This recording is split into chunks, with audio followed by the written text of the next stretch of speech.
Jangan lupa untuk subscribe YouTube Berazam.com dan pastikan untuk menyalakan notifikasinya.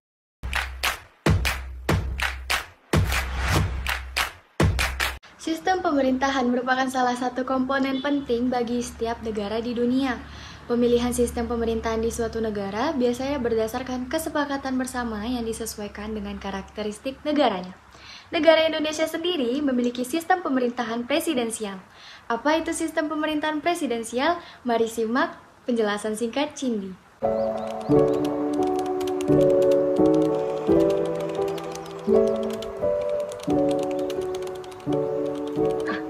Assalamualaikum warahmatullahi wabarakatuh. Perkenalkan, nama saya Cindy Sri Kartika Zai, Fakultas Hukum Universitas Islam Riau, akan menjelaskan apa itu sistem pemerintahan negara Indonesia. Sebelum kita memasuki sistem pemerintahan negara Indonesia, ada baiknya kita mengetahui apa itu sistem pemerintahan. Dalam hukum tata negara, membagi pengertian sistem pemerintahan ke dalam dua arti. Yang pertama dalam artian luas dan juga dalam artian sempit. Sistem pemerintahan dalam arti luas adalah tatanan yang berupa struktur dari suatu negara dengan menitik beratkan pada hubungan antara negara dengan rakyat. Sementara itu, sistem pemerintahan dalam arti sempit adalah struktur pemerintahan yang bertitik tolak dari hubungan sebagian organ negara di tingkat pusat. Berdasarkan Undang-Undang Dasar 1945, Pasal 1 Ayat 1, negara Indonesia merupakan negara kesatuan. Bentuk dari negara Indonesia ini adalah republik. Oleh karena itu, dapat disimpulkan bahwa bentuk dari negara Indonesia merupakan negara kesatuan. Sedangkan pemerintahan di Indonesia adalah republik. Selain bentuk negara kesatuan dan pemerintahan yang republik, pemegang kekuasaan sebagai kepala negara di Indonesia adalah presiden. Presiden juga memegang kepala pemerintahan di Indonesia. Hal tersebut berdasarkan pasal 4 ayat 1 di dalamnya berbunyi, Presiden Republik Indonesia memegang kekuasaan pemerintahan menurut Undang-Undang Dasar. Maka dari itu, sistem pemerintahan di negara Indonesia menganut sistem pemerintahan presidensial. Apa itu sistem pemerintahan presidensial? Sistem pemerintahan presidensial merupakan sistem pemerintahan yang menempatkan presiden sebagai kepala pemerintahan. Presiden tidak memiliki tanggung jawab kepada parlemen atau legislatif. Sementara itu, menteri akan bertanggung jawab langsung kepada presiden. Hal itu karena presiden memiliki kedudukan yang sangat tinggi. Di dalam sistem pemerintahan presidensial, presiden berkedudukan sebagai kepala negara, sekaligus presiden juga berkedudukan sebagai kepala pemerintahan.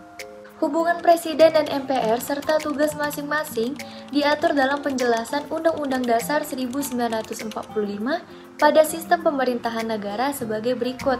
Yang pertama, presiden dipilih dan diangkat oleh MPR. Yang kedua, presiden adalah mandaritas MPR. Ketiga, MPR pemegang kekuasaan negara yang tertinggi. Keempat, presiden tunduk dan bertanggung jawab kepada MPR. Yang kelima, presiden antargovernet kepada MPR.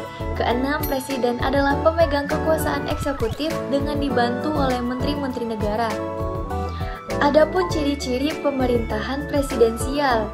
Yang pertama, dikepalai oleh seorang presiden sebagai kepala pemerintahan sekaligus kepala negara.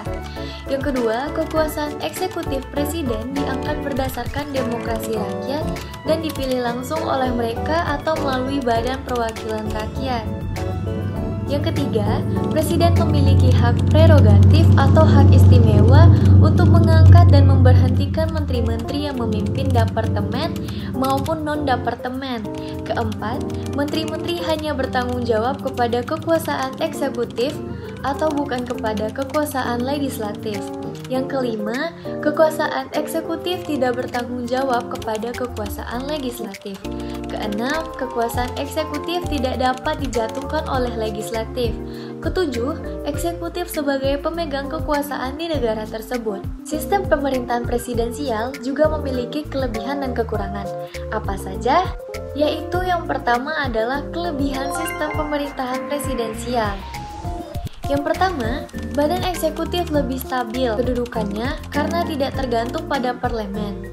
Yang kedua, Masa jabatan eksekutif lebih jelas dengan jangka waktu tertentu.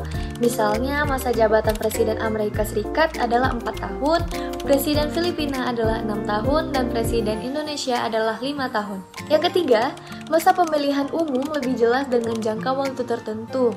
Keempat, penyusun program kerja kabinet mudah disesuaikan dengan jangka waktu masa jabatannya. Yang kelima, legislatif bukan tempat pekedaran untuk jabatan-jabatan eksekutif karena dapat diisi oleh orang luar termasuk anggota parlemen sendiri. Lalu ada pula kekurangan dalam sistem pemerintahan presidensial, yaitu yang pertama, kekuasaan eksekutif di luar penguasaan langsung legislatif, sehingga dapat menciptakan kekuasaan mutlak. Yang kedua, sistem pertanggungjawaban kurang jelas. Pembuatan keputusan atau kebijakan publik umum hanya hasil tawar-menawar antara eksekutif dan legislatif, sehingga dapat terjadi keputusan yang tidak tegas. Ketiga, pembuatan keputusan memakan waktu yang lama. Demikian presentasi singkat saya. Apabila ada kesalahan, saya mohon maaf. Wabillahi taufiq wal hidayah. Assalamualaikum warahmatullahi wabarakatuh.